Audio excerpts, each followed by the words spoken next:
আজকে যে সূরা থেকে তাফসীর করব সেই সূরাটি পবিত্র কোরআন আল কারীমের ৪ নম্বর সূরা। কয় নম্বর সূরা?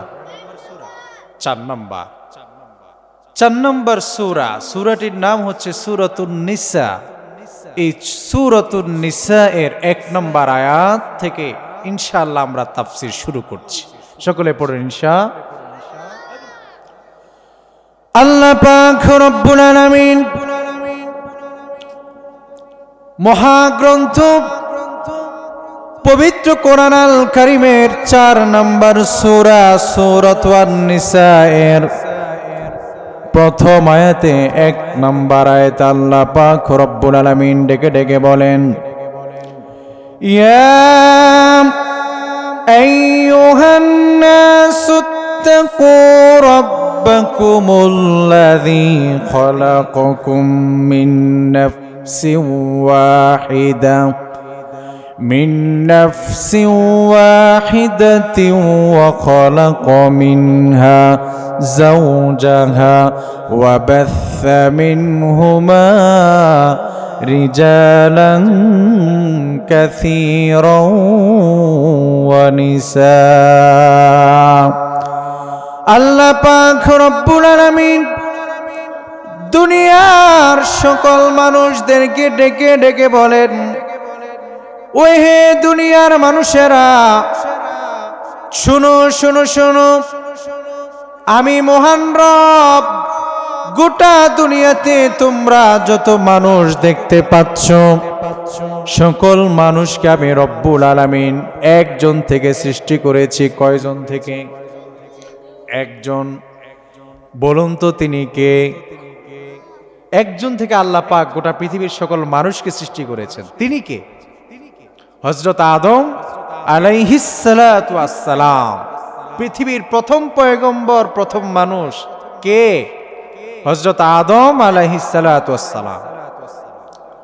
আল্লাহ পাক বলেন, একজন থেকে আমি আল্লাহ পাক আরেকজনকে সৃষ্টি করেছি। তিনি হচ্ছেন আম্মা জান হাওয়া আলাইহাস সালাতু ওয়াস সালাম। আল্লাহ পাক রব্বুল আলামিন কিভাবে আমাদের প্রথম পিতা, প্রথম মাতাকে আল্লাহ পাক সৃষ্টি করলেন? জান্নাতের মধ্যে আল্লাহ পাক আমাদের পিতার জন্য সকল নাজ নিয়ামতকে উন্মুক্ত করে দিলেন। সকল নাজ নিয়ামত আমাদের পিতা ভোগ করছেন, কিন্তু আমাদের পিতার ভালো লাগে না। তার কারণ হচ্ছে, আপনাকে যদি বিশাল রাজপ্রাসাদ আপনার নামে লিপিবদ্ধ করে দেওয়া হয়, রাজপ্রাসাদে আপনার ৩-৪ জন করে আপনার স্ত্রী থাকবে, গোসলের জন্য সুইমিং পুল থাকবে, খাবারের জন্য শরাব, মদ, দুধ যা আপনি খেতে চান সব কিছু থাকবে, কিন্তু সেই ঘরে আপনি একা বসবাস করতে হবে। বলুন না আপনার ভালো লাগবে কিনা? আপনার ভালো লাগবে? আমার ভাইয়েরা, দুনিয়াতে গরিব হলেও পরে, রিক্সা চালক হলেও পরে, হৃদয়ে বড় শান্তি পাওয়া যায় কখন জানো? সারাদিন রিক্সা চালায়া ওই আল্লাহর বান্দা যখন তার সন্তানের চেহারার দিকে তাকায় সব ভুলে যায়। সেখানে সারা নাজ নিয়ামত তিনি পেলেন, কিন্তু তিনি একা, তার ভালো লাগছে না। আল্লাহ কি সব দেখেন না? হযরতে আদম জান্নাতের মধ্যে ঘুমিয়ে আছেন। আল্লাহ পাক আমাদের আদি পিতার বাম পাজর থেকে একটি হাড় টান দিয়ে খুলে নিলেন। সেখান থেকে আল্লাহ পাক একজন মানুষ সৃষ্টি করলেন। তিনি হচ্ছেন আম্মা জান হাওয়া আলাইহাস সালাতু ওয়াস সালাম। সৃষ্টি করার পর আদম আলাইহিস সালাতু ওয়াস সালামের পাশাপাশি শোয়ালেন। আদমের ঘুম ভাঙলে পরে আদম দেখছেন আমার পাশে সুন্দরী, রূপসী, গুণবতী একজন নারী শুয়ে আছেন। হযরতে আদম হাত দিতে চাইলেন, আমার আল্লাহ নিষেধ করলেন। সুবহানাল্লাহ। আমার আল্লাহ বাধা দিলেন, আদম ধরতে পারতা যদি এটা তোমার জাতের হতো, এটা তোমার মতো না, কিছুটা ভিন্ন আছে। জাতটা মানুষের, কিন্তু তোমার থেকে শরীরের অবয়ব অবকাঠামোগত ভিন্ন রয়েছে। তুমি ধরতে পারবে না। ধরতে হলে পরে আমার বিধান হচ্ছে উভয়ের মধ্যে বিবাহ শাদী হতে হবে। বিবাহ শাদী ছাড়া একজন আরেকজনকে ধরতে পারবা না। আল্লাহু আকবার। আল্লাহ পাক আমাদের আদি পিতা এবং আমাদের প্রথম মা উভয়ের মধ্যে আল্লাহ পাক রব্বুল আলামিন নিজে বিবাহ পড়ালেন। সুবহানাল্লাহ। আমার ভাইয়েরা, এটা হচ্ছে পৃথিবীর প্রথম মানুষ, প্রথম পুরুষ, প্রথম নারীর বিবাহের ঘটনা আপনাদের সামনে তুলে ধরলাম। এবার আসুন, এই গোটা পৃথিবী যখন সৃষ্টি হয়েছে, আল্লাহ পাক দুইজন মানুষকে সৃষ্টি করলেন। দুইজন থেকে আল্লাহ পাক একজন একজন করে সন্তান দিতেন না, বরং আমাদের আম্মাজান হাওয়া আলাইহাস সালাতু ওয়াস সালাম জোড়ায় জোড়ায় তিনি সন্তান জন্ম দিয়েছেন। সুবহানাল্লাহ। এক গর্ভে যে দুইজন সন্তান জন্ম নিত, যেহেতু তৎকালীন সময়ে পৃথিবী জুড়ে অসংখ্য মানুষ ছিল না, যেমন এখন আমাদের সমাজে কুমিল্লার ছেলের সাথে নোয়াখালীর মেয়ের বিবাহ হয়, আবার কুমিল্লার ছেলের সাথে ঢাকার মেয়ের বিবাহ হয়, আবার অনেকে দেখা যায় এমন বাংলাদেশের ছেলে বাহিরের রাষ্ট্রের অনেক মেয়ের সাথেও বিবাহর কিচ্ছা আমরা মাঝে মাঝে শুনি। তার কারণ হচ্ছে পৃথিবী বিস্তৃত, হাজার লক্ষ কোটি কোটি মানুষের বসবাস।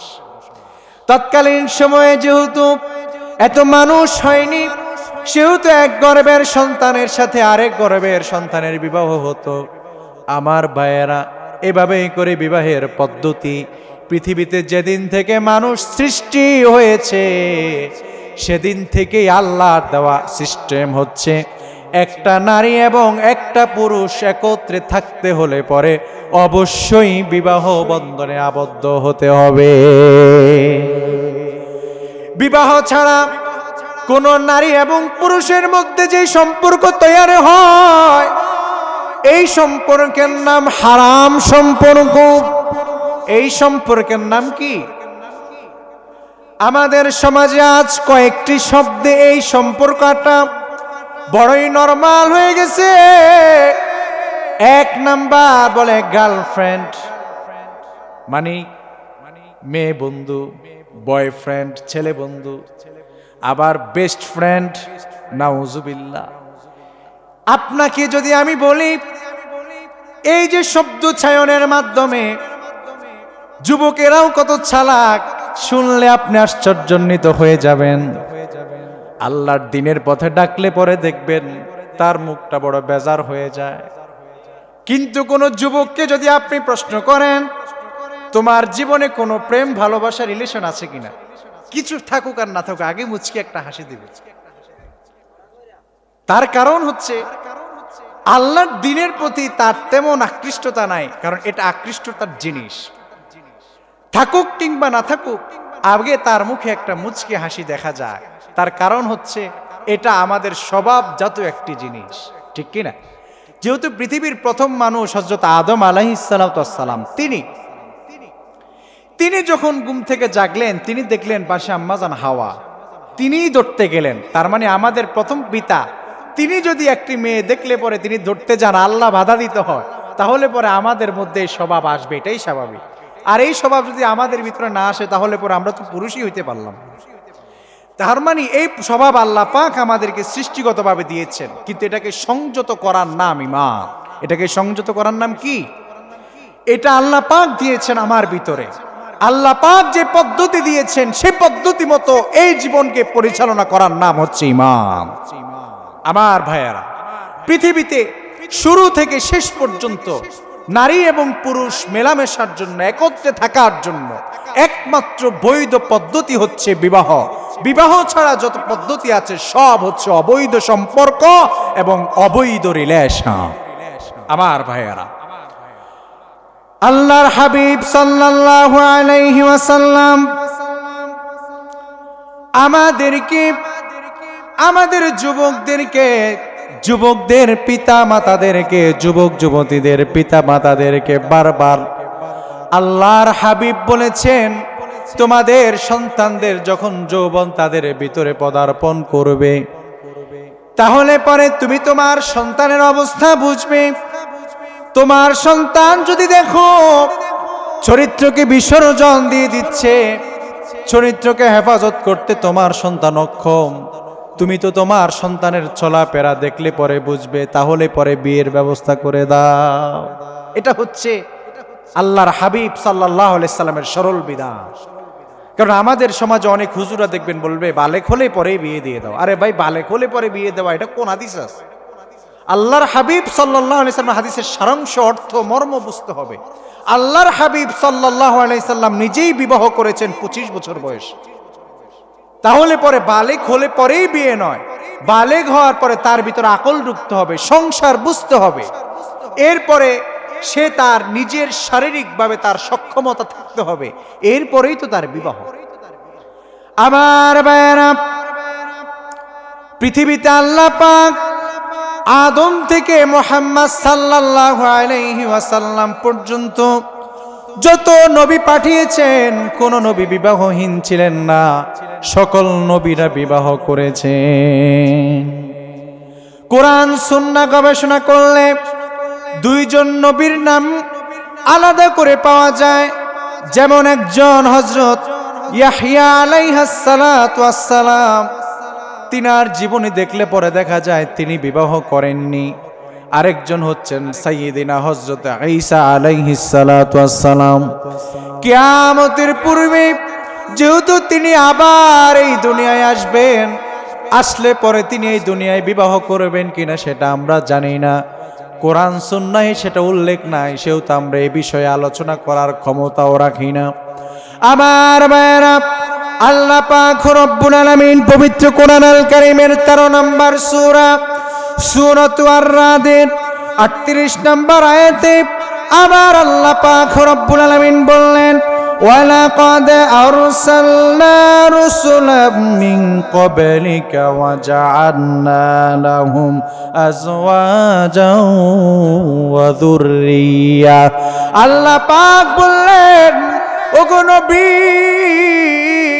আপনার পূর্বে আদম থেকে ঈসা পর্যন্ত আপনার পূর্বে আমি যত রাসূল পাঠিয়েছি, সকল নবীকে আমি আল্লাহ পাক কয়েকটি জিনিস দিয়েছি। তার মধ্যে একটি হচ্ছে সকল নবীরা বিবাহ করেছেন এবং সকল নবীরা সন্তান আদি তাদের ছিল। সুবহানাল্লাহ। আমার ভাইয়েরা, হযরত আইয়ুব আল আনসারী রাদিয়াল্লাহু তাআলা আনহু হতে বর্ণিত, তিনি বলেন, আল্লাহর হাবিব বলেছেন, 4টি আমল সকল নবীরা করেছেন, এই 4টি আমল সকল নবীদের সুন্নাহ।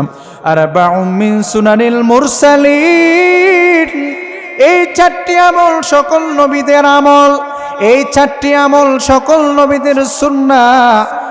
1 নাম্বার আল হায়া, সকল নবীদের ভিতরে লজ্জা ছিল। কি ছিল? লজ্জা ছিল। আমার ভাইয়েরা, সকল নবীদের ইতিহাস আমি আপনাদের সামনে তুলে ধরলে পরে 3 ঘন্টায়ও শেষ করতে পারবো না। শুধুমাত্র আমার এবং আপনার নবীর জীবনী থেকে বলছি। আল্লাহর নবী যখন মাসুম ছোট, আল্লাহর নবীর ভিতরে তেমন বুঝ জ্ঞান আসে নাই। আল্লাহর নবীকে তার মা যখন দোলনার মধ্যে দোলনা খাওয়ার জন্য রেখে দিতেন, আল্লাহর নবীর শরীর থেকে দোলনার বাতাসে যদি সতর থেকে কাপড় সরে যেত, আরে আমার নবী শিশু মানুষ, টেনে টেনে তার সতরকে তিনি আবার ডেকে ফেলতেন। আমার নবী যখন ছোট্ট শিশু তখনকার কথা বলছি। আজকালকের যুবকদেরকে দেখা যায় শর্ট প্যান্ট পরে পরে এলাকায় ঘুরে। কেমন নির্লজ্জ মা, কেমন নির্লজ্জ বাবা, সন্তানের সতরহীন এভাবে দেখলেও পরে মা বাবা তাকে বাধা দেয় না। কেমন লজ্জাহীন যুবক তুমি, একটু কি তোমার ভিতরে লজ্জাবোধ কাজ করে না? শর্ট প্যান্ট তুমি পরে পরে যুবক মানুষ, আল্লাহ পাক রব্বুল আলামিন তোমার সতর দিয়েছেন হাঁটুর নিচ পর্যন্ত। আহারে যুবক, তুমি আজ শর্ট প্যান্ট পরে পরে পরে পরে এলাকায় ঘুরে বেড়াও। তুমি যদি আল্লাহর নবীর উম্মত হতে, তাহলে পরে তুমি কোনোদিন এভাবে চলতে পারতে না। তোমার মা বাবা যদি আল্লাহর নবীকে এবং আল্লাহকে ভয় করত, কোনোদিন সন্তানের এই দূর অবস্থা তারা নিজ চোখে দেখে সহ্য করতে পারত না। কোনোদিন যাদের সন্তান বালেগ হয়েছে, আপনার সন্তানকে শর্ট প্যান্ট পরে রাত্রে ঘুমাতেও দিবেন না, কারণ শয়তান আসর করে। কত নির্লজ্জ যুব সমাজ আজ। আরে যুবক ছেলে, এত বড় হয়েছিস, হাফ প্যান্ট পরে রাস্তায় বের হ, লজ্জা লাগে না? হাফ প্যান্ট পরে তো বেটা ছোট ছোট বাচ্চারা উলঙ্গ বের হয় না, তারাই না হাফ প্যান্ট পরে। তুই কি ওদের থেকে অদম নাকি? নির্লজ্জ কোথাকার। আমার ভাইয়েরা, সকল নবীদের ভিতরে লজ্জা ছিল। আমি তো শুধুমাত্র আমার নবীর কথা বললাম, আরেকজন নবীর কথা বলে আপনাদেরকে লজ্জা কি ছিল, নবীদের ভিতরে কেমন লজ্জা ছিল আমার ভাইয়েরা। আল্লাহর নবী সাইয়্যিদিনা ইউসুফ আলাইহিস সালাতু ওয়াস সালাম, এত সুদর্শন যুবক, মিশরের তৎকালীন সময়ে আজিজি মিশরের স্ত্রী জুলেখা, আমার ভাইয়েরা বারবার ইউসুফকে প্ররোচিত করছে। জুলেখা কে ছিল? সবচেয়ে সুন্দরী নারী মিশরে। আল্লাহর নবী ইউসুফকে বারবার বিভিন্নভাবে প্ররোচিত করছেন। আল্লাহর নবী ইউসুফ দাঁড়িয়ে আছেন আজিজে মিশরের রাজপ্রাসাদের সামনে। তখন ইউসুফ ছোট মানুষ, মাত্র এসেছে আজিজে মিশরের দরবারে। ইউসুফ আলাইহিস সালাতু ওয়াস সালাম লক্ষ্য করছেন জুলেখা তার দিকে কেমন জানি নজরে তাকায়। এরপর থেকে ইউসুফ কোনোদিন আর নিজেরা জামা কাপড়ের ক্ষেত্রে কোনোদিন অলসতা করত না। হাদিস শাস্ত্র গবেষণা করলে দেখা যায় ইউসুফ আলাইহিস সালাতু ওয়াস সালাম যখন জুলেখাকে দেখতেন, তখন তিনি যতটুকু সম্ভব নিজের চেহারাকে পর্যন্ত ঢেকে ফেলতেন। সুবহান আল্লাহ। নবী ইউসুফ তার কথা বলছে। আল্লাহর হাবিব বলছেন, লজ্জা হচ্ছে ইমানের ভূষণ, যার লজ্জা নাই তার ইমান। আমার ভাইয়েরা, সকল নবীদের এক নাম্বার আমল ছিল আল হায়া। সকল নবীদের ভিতরে লজ্জা ছিল। 2 নাম্বার আমল ওয়াত তাআত্তুর। সকল নবীরা সুগন্ধি ব্যবহার করতেন, আতর ব্যবহার করতেন। আমার ভাইয়েরা, আজকে আমাদের সমাজে অনেকের পাশ দিয়েও হাঁটা যায় না দুর্গন্ধের কারণে, ঠিক কিনা? নবীরা কত স্মার্টনেস ছিলেন। সকল নবীরা সুগন্ধি ব্যবহার করতেন, সুগন্ধি পছন্দ করতেন। আর আমরা লক্ষ লক্ষ টাকার বাজার করি, প্রতি মাসে হাজার হাজার টাকা খরচ করি, 100-200 টাকা দিয়ে একটা ভালো আতর কিনতে পারে না। মুর্দার গায়ে দেয়, ওইটা থেকে যদি কোনো আতর বেঁচে যায় তাহলে পরে মুরব্বী আস্তে করে পকেটে ঢুকায় আনে। আর না হলে বাতিজা যদি সৌদি আরব থেকে আসে, কি রে বাতিজা, আতরটা তোর আনলি না?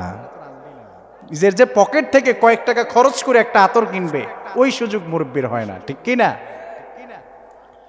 সকল নবীরা সুগন্ধি যুক্ত ছিলেন, সুগন্ধি ব্যবহার করতেন। সকল নবীদের 3 নাম্বার আমল ছিল ওয়াসিওয়াক। সকল নবীরা মেসওয়াক করতেন। কি করতেন? আর আমাদের অনেকের সাথে কথাই বলা যায় না। আহারে কি দুর্গন্ধ! মাঝে মাঝে মাহফিলে গেলে অনেকের সাথে তো সাক্ষাৎ হয়, মোসাফা করার পরে যখন বলে যে হুজুর কি অবস্থা, আলহামদুলিল্লাহ মুখ দিয়ে বের হয় না, এত দুর্গন্ধ। কি বলবো এই দুঃখের কথা। মুসলমানদের স্মার্টনেস আজ কোথায়? আল্লাহর নবী সাল্লাল্লাহু আলাইহি সাল্লামের পকেটে সব সময় মেসওয়াক থাকতো, আর দাড়িগুলো আশ্রানোর জন্য তার পকেটে সব সময় চিরুনি থাকতো। দিলাকুলুকের ব্যবস্থা আল্লাহর নবী সাল্লাল্লাহু আলাইহি সাল্লামের কাছে সব সময় থাকতো। সুবহানাল্লাহ। আমার ভাইয়েরা, সকল নবীদের 3 নাম্বার সুন্নাহ মেসওয়াক করা। আর সকল নবীদের 4 নাম্বার সুন্নাহ হচ্ছে ওয়ান নিকাহ।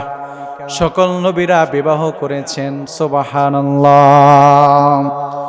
আমার ভাইয়েরা, আল্লাহর নবী সাল্লাল্লাহু আলাইহি ওয়াসাল্লামের প্রিয় স্ত্রী আমাদের আম্মা জান হযরত আয়েশা সিদ্দিকা রাদিয়াল্লাহু তাআলা আনহা হতে বর্ণিত, তিনি বলেন আল্লাহর হাবিব সাল্লাল্লাহু আলাইহি ওয়াসাল্লাম বলেছেন, আন-নিকাহু মিন সুন্নতি ফামান লাম ইয়া'মাল বিসুন্নতি ফালাইসা মিন্নি।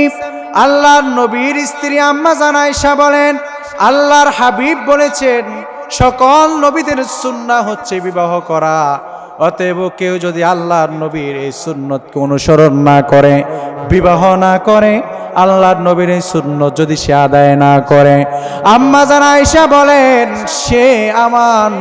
সে কোনোদিন আমার নবীর উম্মত হতে পারে না।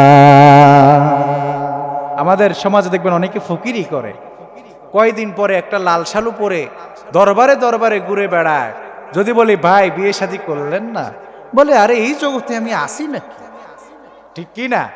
কোন জগতে যে উনি আছেন, যেই জগতে থাকলে পরে গাঞ্জা খেতে হয়, গাঞ্জা খেতে হয় নিয়মিত, ওইটা ওনার ঠিক আছে রুটিন মাফিক। ইয়াবা খেতে হয়, মদ খেতে হয়, এগুলার ব্যবসাও করে গাট্টির ভিতরে ঢুকায়া ঢুকায়া। পুলিশ যদি তদন্ত করে তখন বলে সাধু সন্ন্যাসীদের উপর হামলা হলো কেন, বিচার চায়। ঠিক কি না আমার ভাইয়েরা? ওইটা নিয়ম মাফিক গাঞ্জা সেবন করতে হয়, কিন্তু বিবাহ শাদী করতে হয় এটা তিনি জানেন না। আল্লাহু আকবার। এরা হচ্ছে জাহেল। ইসলাম কখনো এই জাতীয় ভণ্ডামিকে প্রশ্রয় দেয় না। আপনি একটু বলুন তো, আল্লাহর হাবিবের কোন সাহাবী এভাবে লাল শালু পরে পরে ঘুরেছে, নামাজ নাই, রোজা নাই? কোন একজন সাহাবীর ইতিহাস আপনি আমাকে দেখান। কেন তাদের পিছনে আপনি ঘুরবেন? এদেরকে দেখলে পরে 100 গজ দূরে থাকবেন। ঠিক কিনা? ফকিরি নামক কোন ধর্ম ইসলামে স্থান নাই। আমার ভাইয়েরা, এগুলা ধর্মের নামে ভণ্ডামি, আর কিছু না। ধর্মকে যে যার মতো করে ব্যবহার করছে। ইসলাম যদি আপনাকে শিখতে হয়, আল্লাহ এবং তার নবী থেকে শিখতে হবে ইনশাআল্লাহ। এবার আমি আপনাদেরকে, তাহলে আমরা এতক্ষণ পর্যন্ত কোরআন সুন্নাহ থেকে যতটুকু শুনেছি ততটুকুর মাধ্যমে জানতে পারলাম আল্লাহ এবং তার নবীর গুরুত্বপূর্ণ একটি সুন্নাহ, একটি আমল হচ্ছে বিবাহ করা। কি করা? এবার আসো, বিবাহের কয়েকটি উপকারিতা কোরআন এবং সুন্নাহ থেকে আমরা জানব। 12টি উপকারিতা যদি সময় থাকে বলবো। কয়টি উপকারিতা? বিবাহের মাধ্যমে 12টি উপকারিতা রয়েছে। আমার প্রিয় যুবক ভাইয়েরা, যারা এখনো ঘুমিয়ে আছো, এদিক সেদিক ঘোরাফেরা করছো, তাড়াতাড়ি চলে আসো, আজকে তোমাদের জন্য গুরুত্বপূর্ণ আলোচনা আছে। আর মুরব্বীরা যারা শুনছেন, আপনারাও বিবাহ করেছেন, শুধু এদুরই জানেন, কিন্তু কি পেয়েছেন জীবনে সেটা জানেন না। আজকে জানবেন ইনশাআল্লাহ। মনের কান লাগিয়ে শুনবেন বিবাহের মাধ্যমে কি কি উপকারিতা পাওয়া যায়।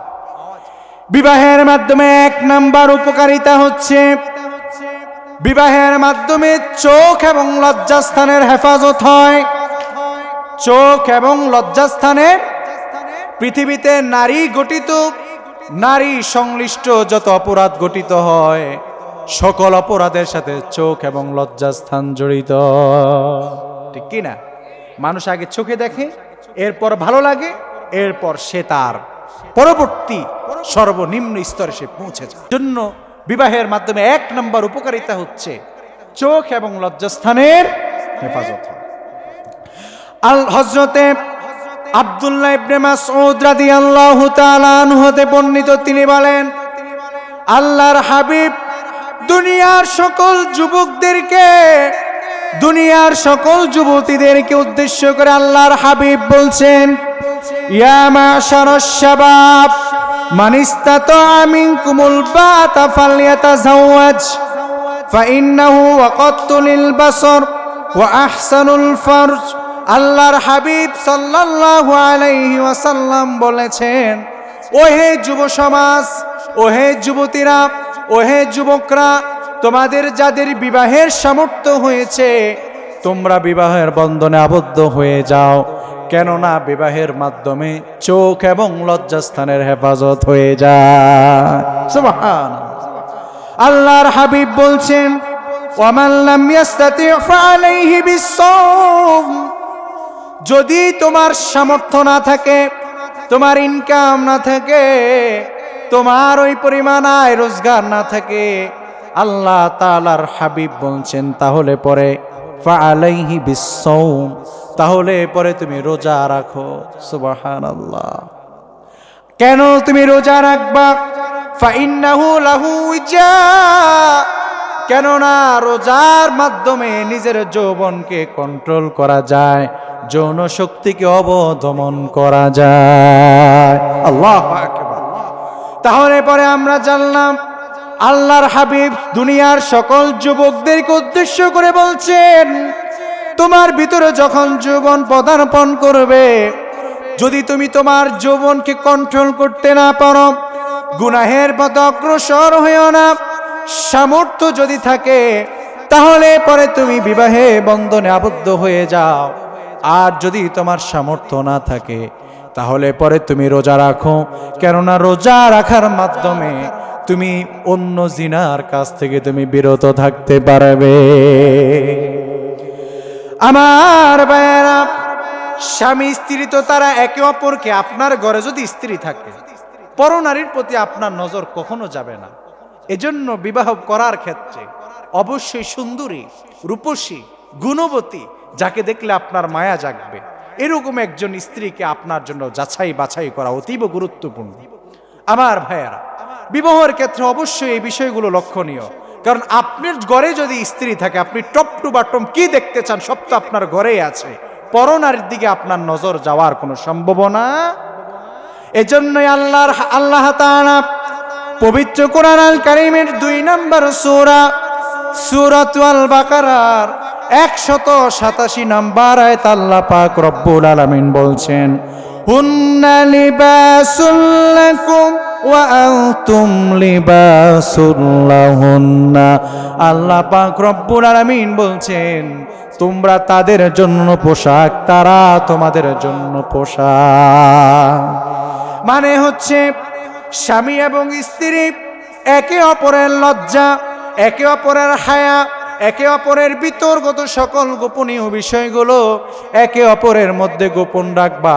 পোশাক যেভাবে আমার শরীরের সকল কিছুকে ডেকে রাখছে, উন্মুক্ত করে দিচ্ছে না, স্বামী এবং স্ত্রী এদের মধ্যে পারস্পরিক সম্পর্ক এমন হবে, এরা একে অপরেরটাকে পোশাকের মতো করে সেফটি দিবে।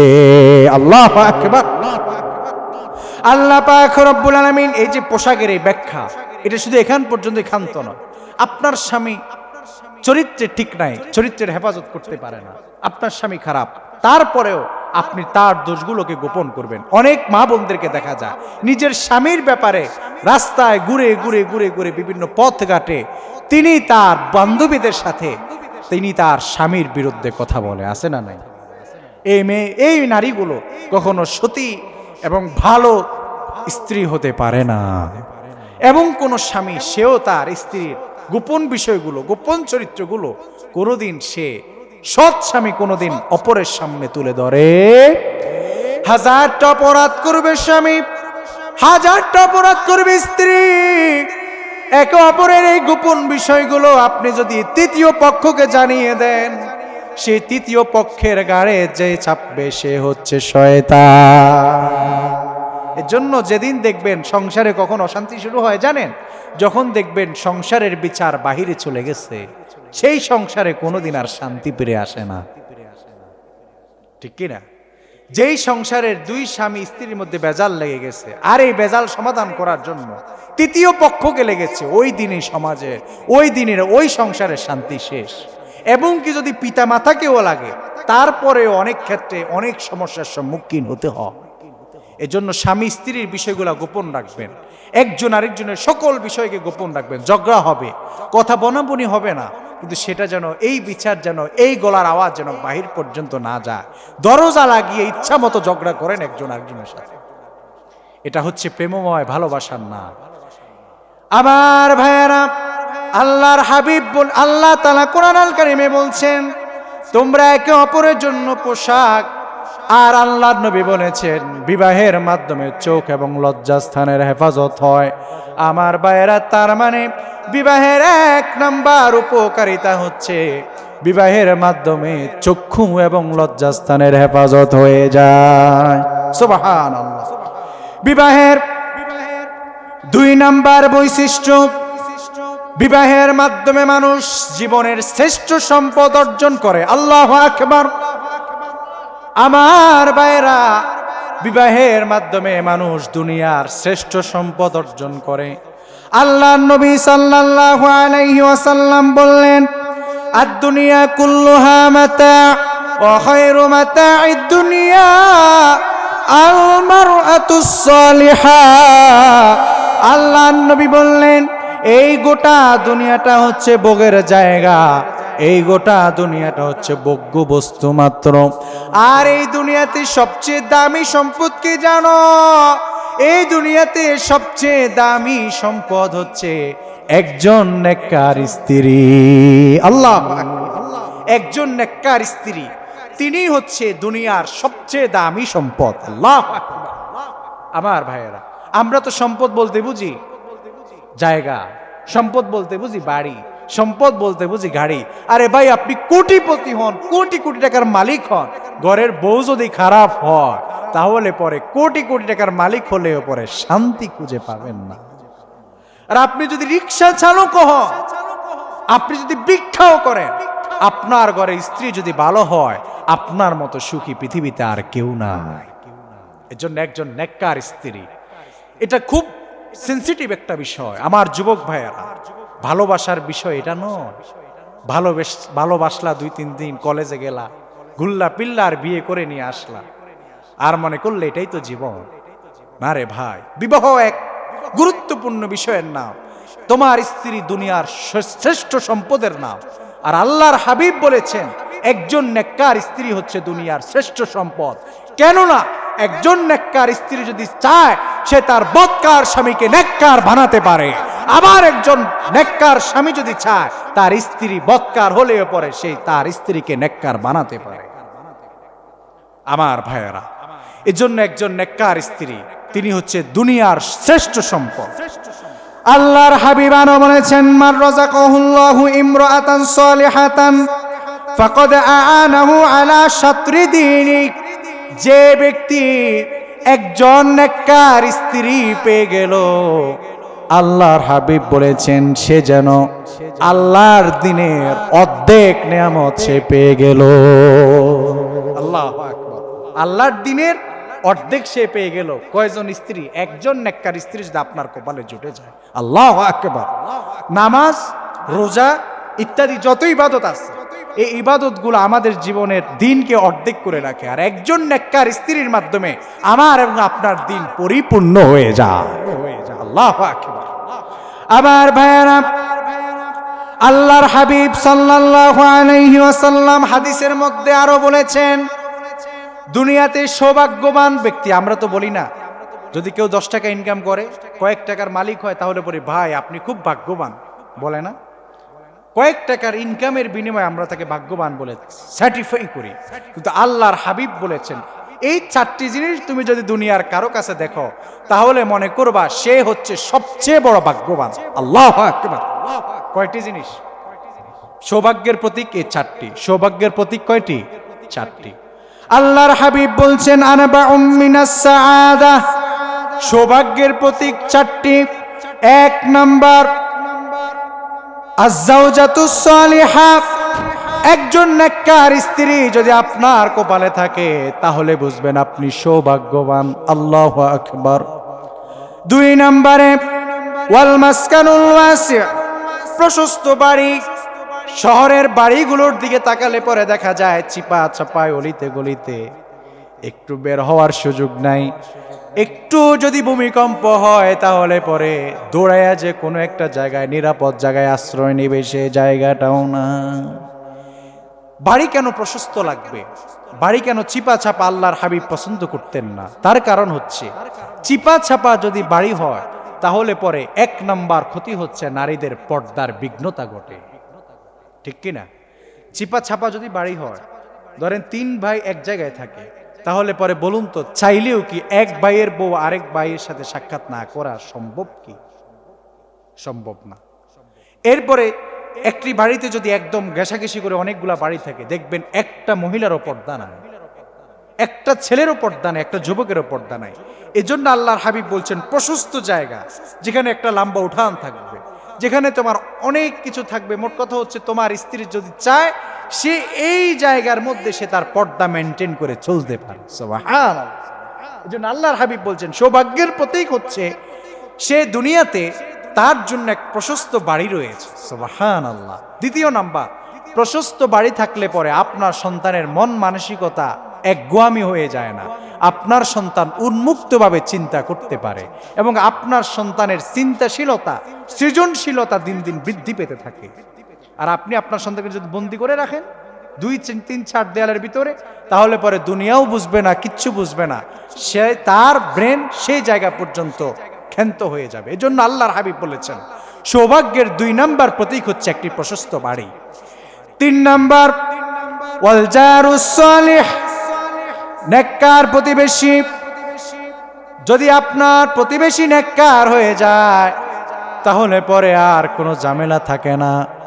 আর প্রতিবেশী যদি বদকার হয়, তাহলে পরে একদিন হঠাৎ সাউন্ড বক্সের মধ্যে গান লাগাইয়া দিল।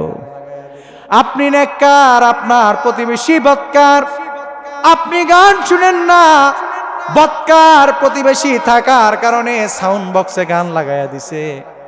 আর তার পজিশন এমন জায়গায় তারে নিষেধ করাও যায় না। এজন্য সৌভাগ্যের প্রতীক হচ্ছে প্রতিবেশী ভালো। আল্লাহর হাবিব বলেছেন 3 নাম্বার। তাহলে পরে আমরা সেই জায়গাগুলোকে খুঁজে নেব যে জায়গাগুলোর প্রতিবেশী আশেপাশের লোকজন ভালো। এইরকম জায়গা দেখে দেখে দেখে দেখে আমরা বাড়িঘর করব। যারা নতুন বাড়ি করার চিন্তা ভাবনা করেন, তারা দেখবেন অমুক জায়গার মানুষগুলো খুব ভালো মানুষ, আমি চেষ্টা করি ওই প্রতিবেশীদের সাথে আমি আমার ঘরটা করতে পারি কিনা। তাহলে পরে আল্লাহ পাক আপনাকে যদি নেককার প্রতিবেশী দিয়ে দেয়, আমার ভাইয়ারা, এটা আল্লাহর অনেক বড় নেয়ামত। আর প্রতিবেশী যদি বদকার হয়, প্রতিবেশীর ছেলে গাঞ্জা খাবে আর আপনার ছেলে তাকিয়ে তাকিয়ে দেখবে, এটা কি হতে পারে? বলবো দোস্ত আসো, আমরা তো পাশাপাশি বাড়ির চাস্তো ভাই, ঠিক কি না? এজন্য প্রতিবেশী ভালো হওয়া চাই। 4 নাম্বার, ওয়াল মারকাবুল হানি, আরামদায়ক যানবাহন। চলাফেরার জন্য যদি আপনার একটা আরামদায়ক যানবাহন হয়ে যায়, আল্লাহর হাবিব বলেছেন এটা হচ্ছে সৌভাগ্যের প্রতীক। তাহলে 1 নম্বরে আমরা জানলাম সৌভাগ্যের প্রতীক হচ্ছে একজন নেককার স্ত্রী থাকা। আমার ভাইয়েরা, বিবাহের 3 নাম্বার ফজিলত হচ্ছে, উপকারিতা হচ্ছে, বিবাহের মাধ্যমে একজন সম্পদ রক্ষক পাওয়া যায়। আল্লাহু আকবার। সম্পদ 2 প্রকার, একটা হচ্ছে ঘরের সম্পদ, আর একটা হচ্ছে বাহিরের সম্পদ।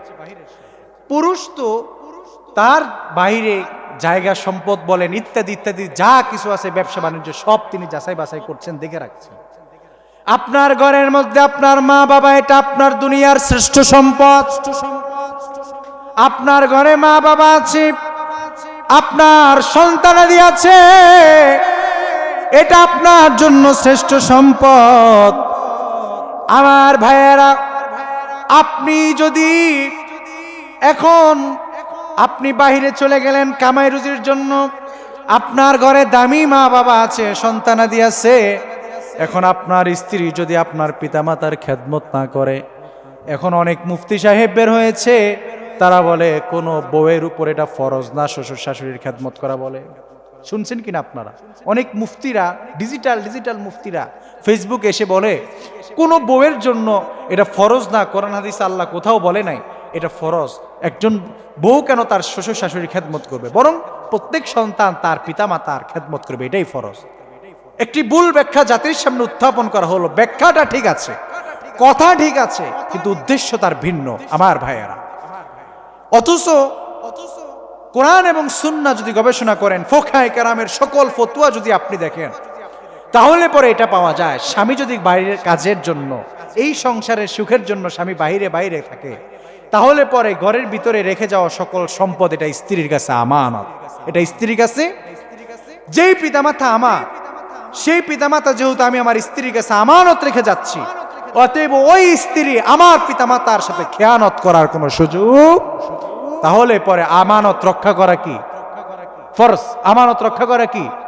তাহলে বোঝা যায় শ্বশুর শাশুড়ির খেদমত করাও ফরজ, ঠিক কি না?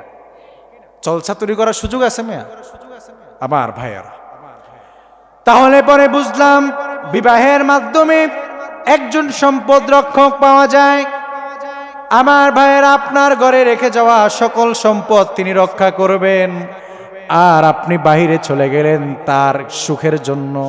এজন্যই বিবাহের মাধ্যমে একজন সম্পদ রক্ষক পাওয়া যায়। বিবাহের 4 নাম্বার ফজিলত, বিবাহ মাধ্যমে মানুষ ফিতনা থেকে বেঁচে যায়। কি থেকে বেঁচে যায়?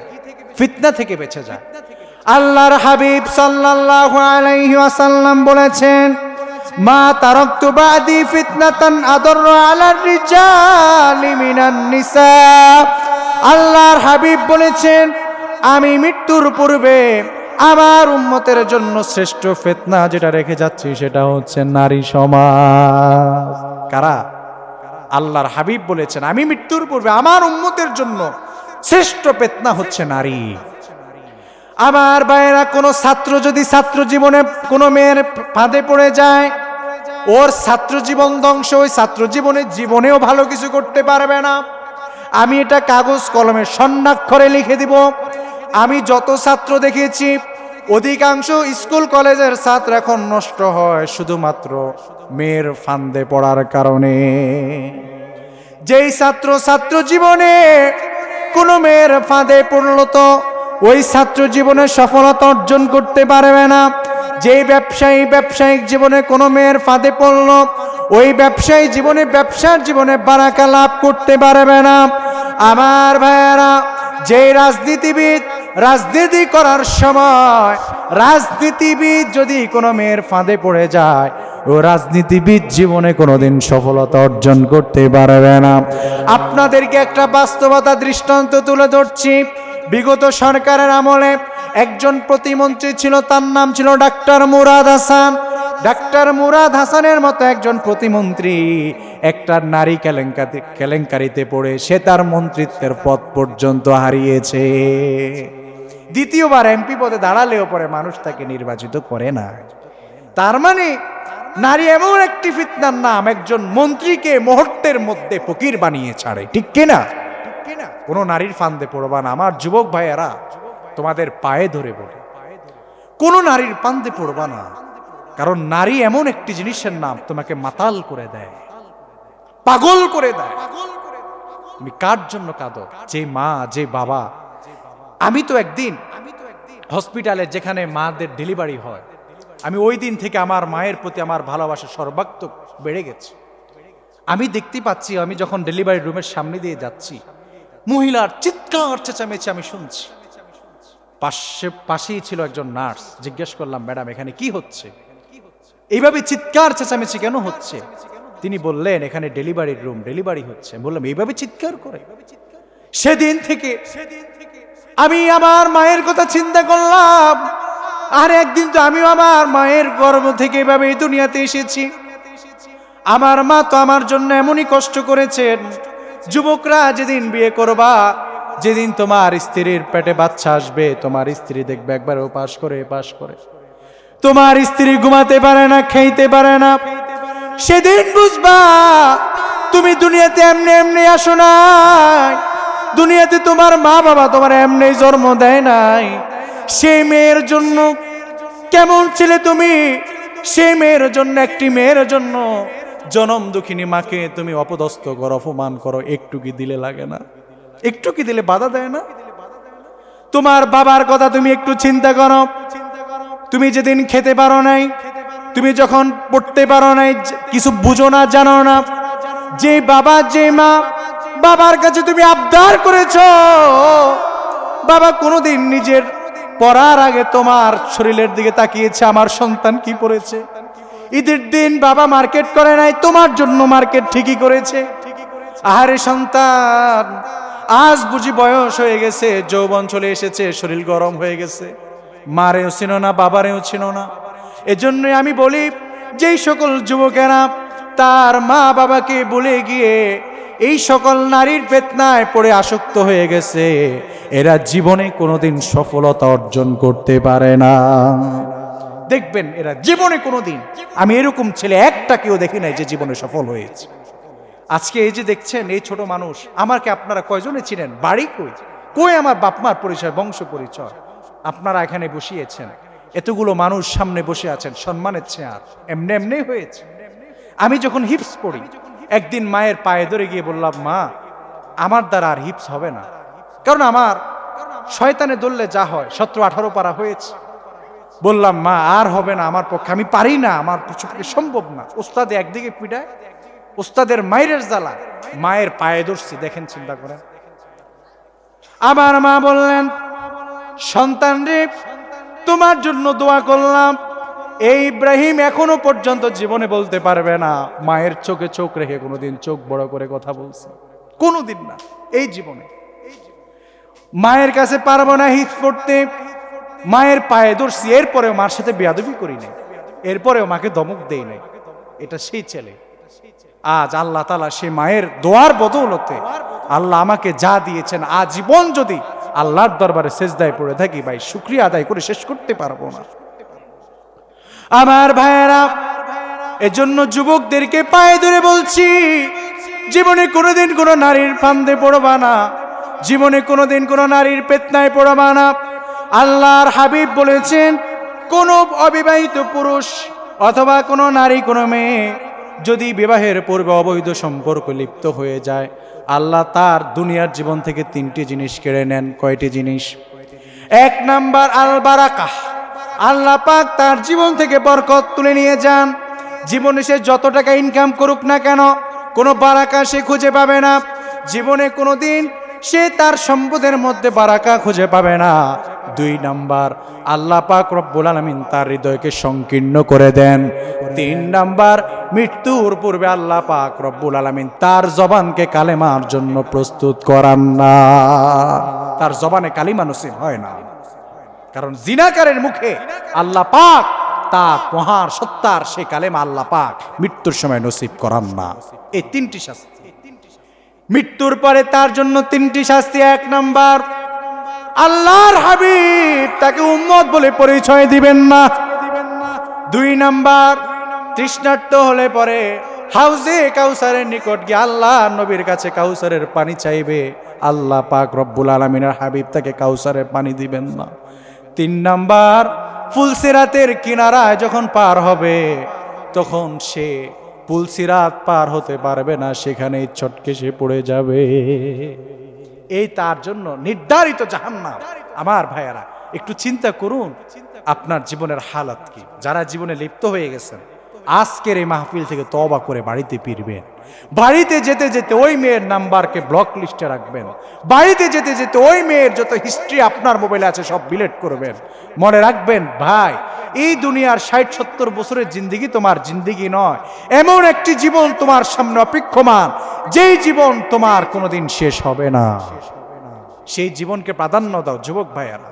কেমনে কেমনে তোমার জীবন থেকে 15 বছর 16 বছর চলে গেছে, একটু কি চিন্তা করেছো? একদিন না চাইতে না চাইতে 60 বছর 70 বছর এমনই ভাবে চলে যাবে, তুমি টেরও পাবা না, টেরও পাইবা না। কেমনে 60 বছর চলে গেছে? এই মুরব্বীর জিগান, আপনি বুড়ো হয়েছেন কা? আমি কি এমনি বুড়ো হয়েছি? আমি কি বুড়ো হইতে চাইছি? বুড়া কেমনে হয়েছি এটা আমি জানি না। সকালে উঠে দেখছি দাঁড়িয়ে পেয়ে গেছে, ঠিক কিনা? এটা একজনে কি স্বেচ্ছায় বুড়ো হয়েছে? জিজ্ঞেস করেন তো। আমার ভাইয়েরা, এজন্য আসুন, নারীর ফিতনায় পড়া যাবে না। বিবাহের 5 নাম্বার উপকারিতা হচ্ছে, আল্লাহ পাক রব্বুল আলামিন বলছেন, যে ব্যক্তি চরিত্র ঠিক রাখতে চায়, চরিত্র ঠিক রাখার জন্য বিয়ে করতে চায়, স্বয়ং আল্লাহ পাক রব্বুল আলামিন তাকে সাহায্য সহযোগিতা করবেন। আমার ভাইয়ের, আল্লাহর হাবিব বলেছেন, সাইয়্যিদুল মুহাদ্দিসিন হযরত আবু হুরায়রা রাদিয়াল্লাহু তাআলা আনহু হতে বর্ণিত, তিনি বলেন, সালাসাতুন হাক্কুন আলাল্লাহি আউনুহুমুল মুজাহিদু ফি সাবিলিল্লাহ। আল্লাহ পাক রব্বুল আলামিন 3 দল ব্যক্তিকে সাহায্য করা আল্লাহ পাক রব্বুল আলামিন কর্তব্য বলে মনে করেন। তার মধ্যে 1 নাম্বার হচ্ছে যারা আল্লাহর রাস্তায় জিহাদ করার জন্য বের হয়ে যায়। ওয়াল মুকাতাবুল্লাযী ইউরিদুল আদা, এবং কোন গোলাম কৃতদাস যে মুক্তিপণ দিয়ে মুক্ত হতে চায়, এবং 3 নাম্বার অন্নিকাহুল্লাযী ইউরিদুল আফাফ, কেউ তার চরিত্র ঠিক করার জন্য, চরিত্রকে হেফাজত করার জন্য সে বিয়ে করতে চায়, আল্লাহর কাছে চায়। আল্লাহ বলেন ওই যুবককে সহযোগিতা করার দায়িত্ব হচ্ছে আমি আল্লাহ। আল্লাহু আকবার। আমার ভাইয়েরা, এজন্য চরিত্র হেফাজতের জন্য আপনি যদি বিয়ে করতে চান, আল্লাহ পাক আপনাকে সহযোগিতা করবেন। বিয়ের 6 নাম্বার বৈশিষ্ট্য হলো বিবাহের মাধ্যমে উত্তরাধিকার পাওয়া যায়, প্রজন্ম পাওয়া যায় বিবাহের মাধ্যমে। আপনি মরে গেলে পরে আপনার জন্য দোয়া করার মতো কিছু তো রেখে যাওয়া দরকার, তারা হচ্ছে আপনার সন্তানাদি। আর এটা লাভ হয় বিবাহের মাধ্যমে। কিসের মাধ্যমে? বিবাহের মাধ্যমে।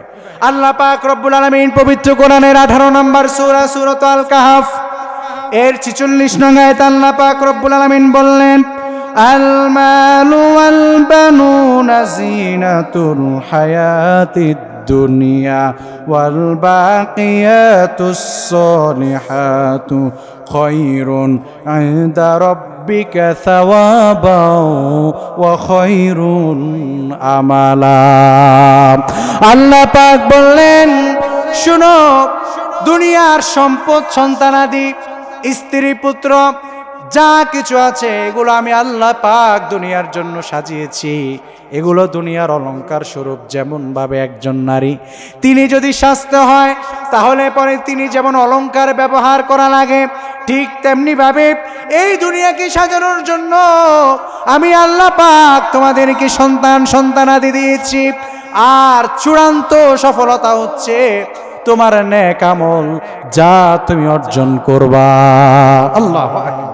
তাহলে আল্লাহ পাক বললেন দুনিয়ার সন্তান, সন্ততি, সম্পদ, স্ত্রী, পুত্র এগুলো হচ্ছে দুনিয়ার অলংকার স্বরূপ। মানে দুনিয়াটাকে আল্লাহ পাক সাজানোর জন্য এই সৃষ্টিগুলো আল্লাহ পাক সৃষ্টি করেছেন। আর তোমার চূড়ান্ত সফলতা হচ্ছে নেক আমল। চূড়ান্ত সফলতা কি? নেক আমল। আমার ভাইয়েরা, কেন আপনি সন্তান জন্ম দিবেন? কেন আপনি সন্তান জন্ম দিবেন? আপনি যদি দুনিয়া থেকে ইন্তেকাল করেন, 3টি আমল আপনার কবরে যাবে, আর কিছু আপনার সাথে যাবে না। তার মধ্যে 1 নাম্বার সদকায়ে জারিয়া। আপনি দুনিয়াতে থেকে একটা রাস্তা করে দিলেন, দুনিয়াতে মানুষ যতদিন পর্যন্ত এই রাস্তা দিয়ে যাতায়াত করবে, আপনি কবরে শুয়ে আছেন, অটো নেক আমল আপনার কবরে যেতে থাকবে। দুনিয়াতে আপনি একটি মসজিদ করলেন, এই মসজিদ যতদিন পর্যন্ত থাকবে ততদিন পর্যন্ত আপনার কবরে অটো সওয়াব যেতে থাকবে। আল্লাহু আকবার। আপনি এরকম ভালো কাজ করে গেলেন, ভালো স্থাপনা আপনি রেখে গেলেন, যতদিন পর্যন্ত এগুলো ব্যবহার হবে ততদিন পর্যন্ত আপনি সদকায়ে জারিয়া পেতে থাকবেন। 2 নাম্বার উপকারে জ্ঞান, ভালো এলেম, ভালো জিনিস আপনি শিখাইয়া দিয়া গেলেন, যতদিন পর্যন্ত আপনার কথার উপরে কোনো একজন মানুষ একটি আমল করবে ততদিন পর্যন্ত আপনার কবরে নেক আমল যেতেই থাকবে। 3 নাম্বারে নেককার সন্তান যদি কোনো পিতামাতা রেখে যায়, সন্তান নেক করলে পরে আল্লাহ পাক পিতামাতার কবরে সওয়াব পৌঁছে দেন। আল্লাহু আকবার। আমার ভাইয়েরা, নাসাইর বর্ণনা, আল্লাহর হাবিব বলে কেন সন্তান, কয়টা সন্তান জন্ম দিবা?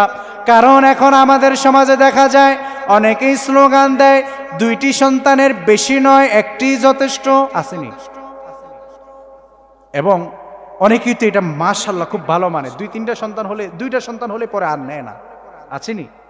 অথচ আল্লাহর হাবিব বলেছেন তাজাওয়াজুল ওয়াদুদুল ওয়ালুদ ফাইন্নী মুকাথিরুম বিকুমুল উমাম। আল্লাহর হাবিব বলেছেন কিয়ামতের কোঠি তোমরা কেমন মেয়ে দেখে বিবাহ করবা জানো? মমতাময়ী, যাকে দেখলে তোমার ভালোবাসা জাগে, এরকম একজন মমতাময়ী মেয়েকে তোমরা বিবাহ করবা। 1 নাম্বার। 2 নাম্বার বৈশিষ্ট্য হচ্ছে যারা অধিক পরিমাণ সন্তান প্রসব করতে পারে। এখন আপনি কইবেন হুজুর বিবাহ করব আমি, বিয়ের আগে কেমনে জানবো যে এত পরিমাণ বাচ্চা সে জন্ম দিবে? প্রশ্ন আছে না? স্বাভাবিক প্রশ্ন, যে বিয়ের আগে কেমনে জানবো সে বেশি বাচ্চা জন্ম দিবে? আল্লাহর হাবিব সিস্টেম বাতায়া দিলেন। সাহাবীরা প্রশ্ন করলেন, ইয়া রাসূলুল্লাহ কেমনে বুঝবো এটা? আল্লাহর হাবিব বলেছেন তুমি ওই মেয়ের পরিবারের খোঁজ খবর নাও, যদি দেখো ওই মেয়ের মা অধিক পরিমাণ সন্তান জন্ম দিয়েছে, তাহলে পরে বুঝবো ওই মেয়ে অধিক পরিমাণ সন্তান জন্ম দিতে সক্ষম। আল্লাহু আকবার। আল্লাহর হাবিব বলছেন বংশ দেখো, পরিবার দেখো। দ্বিতীয় নাম্বার আল্লাহর হাবিব বলেছেন যেই পরিবারে বেশি বেশি তালাক হয়, মানে মেয়ের মা 2 দিন পরে পরে তালাক হয়, মেয়ের মায়ের চরিত্র ভালো না, আল্লাহর হাবিব বলেছেন ওই পরিবারেও তুমি বিয়ে করিও না। আল্লাহু আকবার। কারণ মেয়ের মা যদি ভালো হয় তাহলে পরে মেয়ে, যেহেতু মেয়েটা ঘরে থাকার জিনিস, এটা বাইরে থাকার জিনিস, সেহেতু ছেলের চরিত্র যাচাই বাছাই হয় বাবার দিয়ে, আর মেয়ের চরিত্র যাচাই বাছাই হয় মা দিয়ে। কেননা মেয়ে দিনের বেশিক্ষণ সময় থাকে মায়ের কাছে। মা যদি ভালো হয় তাহলে মায়ের এই আসর মেয়ের মধ্যে ঢুকবে। এজন্য আল্লাহর হাবিব বলেছেন মেয়ের মায়ের চরিত্র যদি খারাপ হয় তাহলে পরে তুমি ওই সংসারে আগাইও না, ওর সাথে বিবাহ করবা না, মেয়ের মায়ের চরিত্রের দিকে তুমি লক্ষ্য করবা। আল্লাহু আকবার। এবং ওই মেয়ের মা বেশি বেশি সন্তান জন্ম দিতে সক্ষম কিনা সেটা দেখে তুমি বিয়ে করবা। কেননা আল্লাহর হাবিব বলেছেন কিয়ামতের কঠিন ময়দানে সকল নবীরা যখন উপস্থিত থাকবে, তখন আমি নবী আমার উম্মতের সংখ্যা দিক নিয়ে, আমার উম্মতের সংখ্যা নিয়ে আমি গর্ব করব। আল্লাহু আকবার।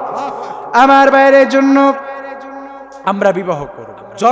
বিবাহ করলে পরে সন্তান জন্ম নিয়ন্ত্রণ যে একটি আজ ভুল প্রথা আমাদের সমাজে প্রচলিত, এই জায়গা থেকে আমাদেরকে কিছুটা, আপনার স্ত্রীর যদি জীবন মৃত্যুর সন্ধিক্ষণে সে না পৌঁছায়, যে যদি সে সন্তান নেয় তাহলে পরে সে মারা যেতে পারে এবং সে বিশাল কোনো অসুস্থতার দিকে ধাবিত হতে পারে, এই 2টি রিস্ক যদি না থাকে তাহলে এই 2টি কারণ ছাড়া আপনি যদি জন্ম নিয়ন্ত্রণ করেন, যতগুলো জন্ম নিয়ন্ত্রণ করে আপনি আপনার সেই মূল্যবান সম্পদকে যখন যেভাবে নষ্ট করলেন, যতগুলো সন্তান হত্যার দায় কিয়ামতের দিন আপনার ঘাড়ে আল্লাহ পাক রব্বুল আলামিন তুলে দিবে। এজন্য এই কাজে কখনো লিপ্ত হবেন না। সন্তান আল্লাহ যদি দেয়, আল্লাহ পাক আপনার রিজিকে বারাকা দান করে দিবেন। একদিন আপনার কিছু ছিল না, আল্লাহ আপনার ঘরে একজন সন্তান দিয়েছেন, সেই সন্তানকে খাওয়ানোর জন্য আল্লাহ পাক রিজিক দিলেন, এরপরে আরেকজন হয়েছে, আল্লাহ পাক রিজিক বৃদ্ধি করে দিলেন। আল্লাহ পাক কাউকে না খাওয়ায় রাখেন না। এজন্য রিজিকের মালিক তো আল্লাহ, আর রিজকু মাকসুমুন, রিজিকের ফয়সালা হয়তো আসমানে, আপনি জমিনে এত চিন্তা করেন কেন? আমার ভাইয়েরা, 7 নম্বরে বিবাহের মাধ্যমে দিনদারি পরিপূর্ণ হয়। আগেই বলেছিলাম নেককার স্ত্রী পাওয়া মানে হচ্ছে দিনের অর্ধেক পেয়ে যাওয়া, আর বাকি নেক আমলের মাধ্যমে আপনার দিনদারি পূর্ণ হয়ে যায়। বিবাহের 8 নম্বর উপকারী হচ্ছে বিবাহের মাধ্যমে রিজিক বৃদ্ধি পায়। কি বৃদ্ধি পায়? রিজিক বৃদ্ধি পায়। নাকি বলবেন এই তুই কার পায়ে দাঁড়ায়া তুই বিয়ে করার কথা বলস, আগে নিজের পায়ে দাঁড়া। ও মনে হয় এতদিন বাবার পায়ের উপরে দাঁড়িয়ে আছে, বাবার কোনো পা ছিল না, ঠিক কিনা? আমার ভাইরা, সন্তানের বয়স হলে পরে আপনার যদি সামর্থ্য থাকে আপনি আপনার সন্তানকে বিয়ে করিয়ে দেন। আল্লাহ বলছেন আমি তার রিজিক বাড়াইয়া দিব। কথাটি আমার নয়, আল্লাহ পাক রব্বুল আলামিন পবিত্র কোরআন আল কারীমের 24 নম্বর সূরা আন-নূরের 32 নম্বর আয়াত আল্লাহ পাক রব্বুল আলামিন বলছেন وَأَنكِحُوا الْأَيَامَ مِنكُمْ وَالصَّالِحِينَ مِنْ عِبَادِكُمْ وَإِمَائِكُمْ إِنْ يَكُونُوا فُقَرَاءَ يُغْنِهِمُ اللَّهُ مِنْ فَضْلِهِ وَاللَّهُ وَاسِعٌ عَلِيمٌ। আল্লাহ পাক রব্বুল আলামিন বললেন, আর তোমরা তোমাদের মধ্যবর্তী যারা আছে, যেমন তোমাদের সন্তান সন্ততি এবং কি তোমার অধীনস্থ দাস দাসী যদি থাকে, আর তারা যদি বিবাহের উপযুক্ত হয়ে যায়, আল্লাহ রব্বুল আলামিন বলছেন তাদেরকে বিয়ে করিয়ে দাও।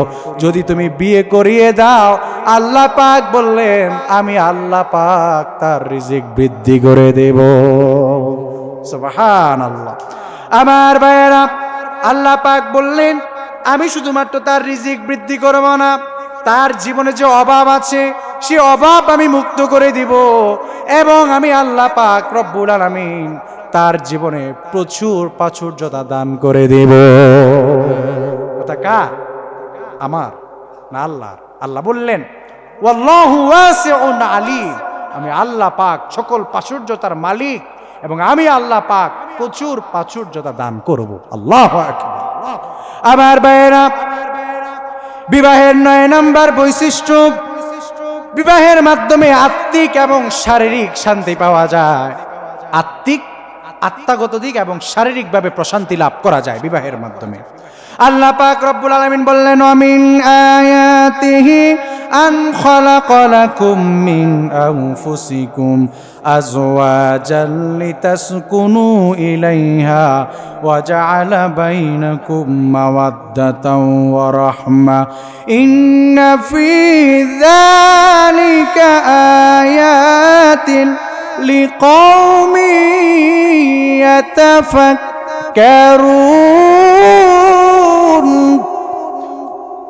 আওয়াজ জোরে পড়েন আল্লাহু আকবার। আল্লাহ পাক বললেন, বিবাহের মাধ্যমে আরেকটি তোমাদের জন্য আমি আল্লাহর আরেকটি বড় নিদর্শন হলো, তোমাদের মধ্য থেকেই আমি তোমাদের স্ত্রীদেরকে সৃষ্টি করেছি। কেননা আদম আলাইহিসসালাতু ওয়াসসালামের বাম পাজর থেকে আল্লাহ পাক রব্বুল আলামিন হাওয়া আলাইহিসসালাতু ওয়াসসালামকে সৃষ্টি করেছেন।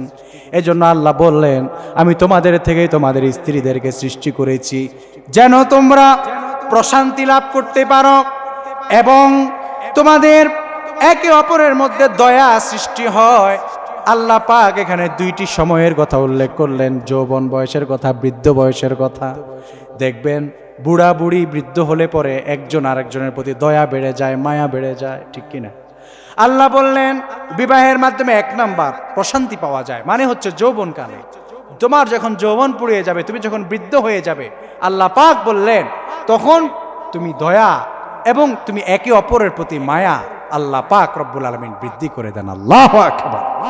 তার মানে বিবাহের মাধ্যমে আত্মিক এবং শারীরিক শান্তি পাওয়া যায়। কথা কার?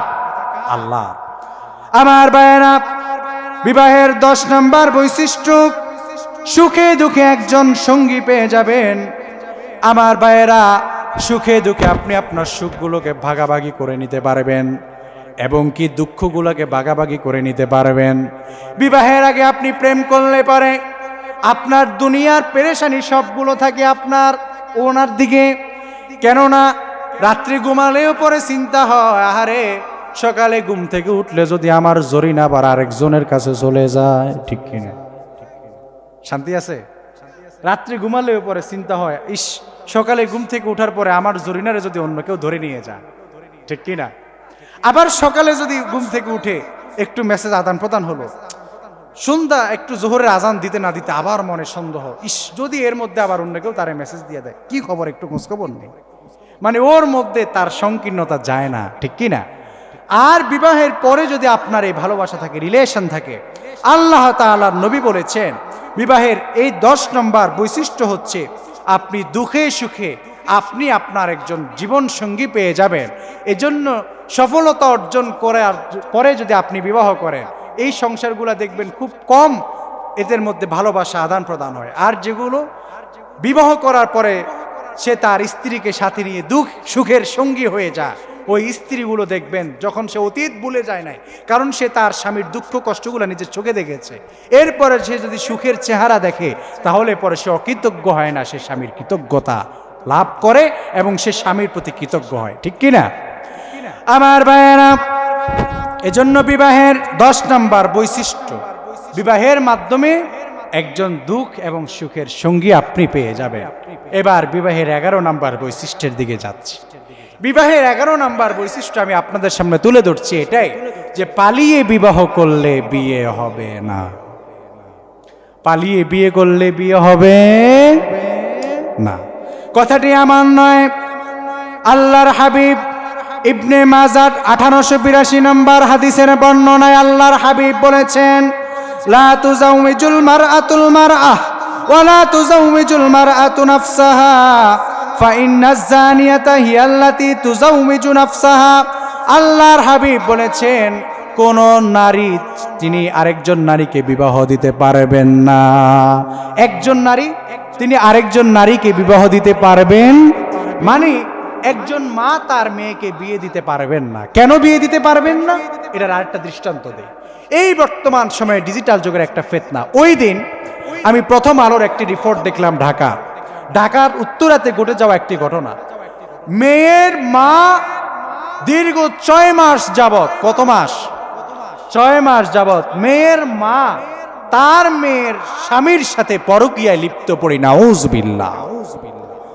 এজন্যই মেয়ের মা দায়িত্ব নিয়ে তার মেয়েকে আরেকটি ছেলের হাতে তুলে দিতে পারবেন না, এই কারণে, কারণ মেয়ের মার খারাপ উদ্দেশ্য থাকতে পারে। আল্লাহর হাবিব বলেছেন, একজন নারী অভিভাবক হয়ে আরেকজন নারীকে বিবাহ দিতে পারবে না, এবং কোন নারী নিজেকেও বিবাহ দিতে পারবে না। কোনো মেয়ে যদি পালিয়ে যায়, মায়ের অনুমতি নেই, বাবার অনুমতি নেই, চাচা চাচির অনুমতি নাই, কারো অনুমতি ছাড়া ঘর থেকে পালিয়ে গিয়ে যদি বিবাহ করে, আল্লাহর কসম, এটা আমার কথা নয়, বিবাহ হবে না।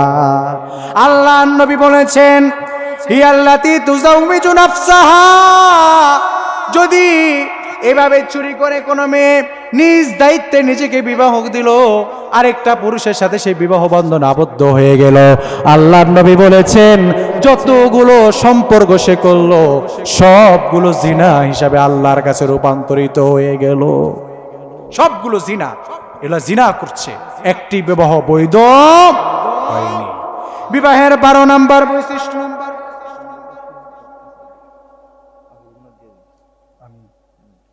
বিপ্লবী আসবো না, আচ্ছা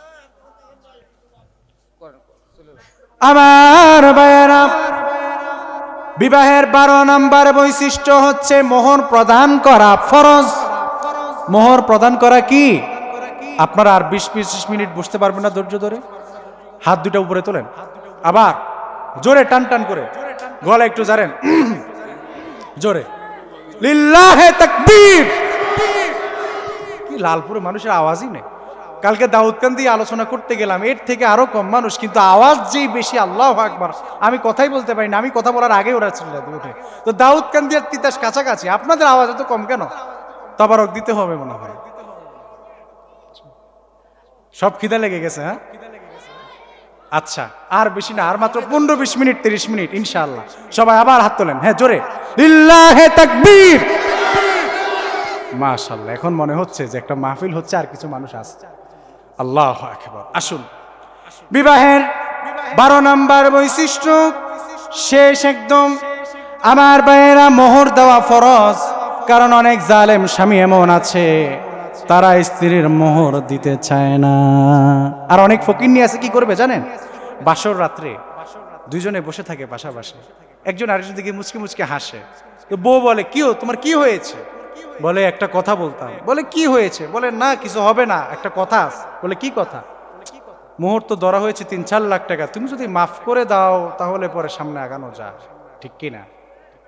এরকম ফকির আছে কিনা? হবে না। আপনি আপনার স্ত্রীর কাছে এটা মাপ চাইতে পারবেন না।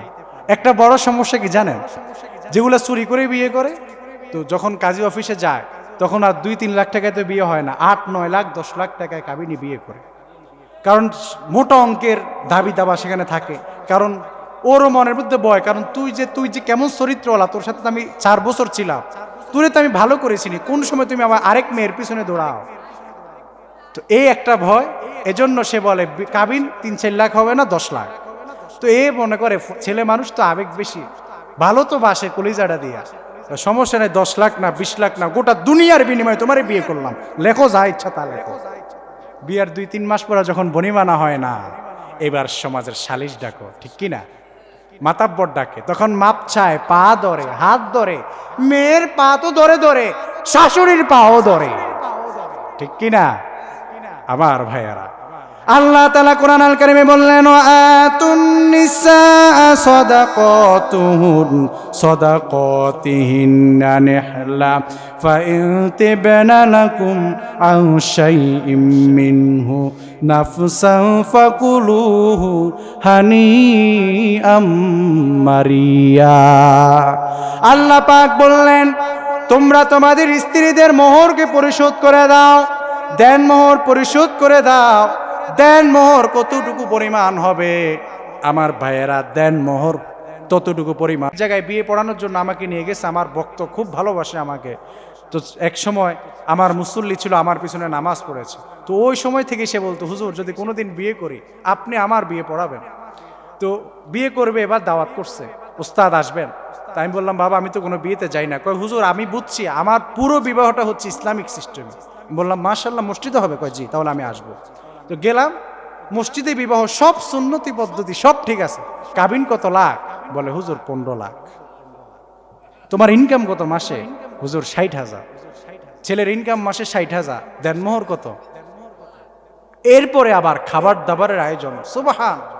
যদি একটু চিংড়ি না হইছে, খাবারে দাবার যদি একটু লবণ বেশি হইছে, অথবা নিজে জোর জুলুম করে এসে বরযাত্রীর নামক কিছু খাদক, বরযাত্রী এটা ইসলামের শরীয়তে জায়েজ নাই।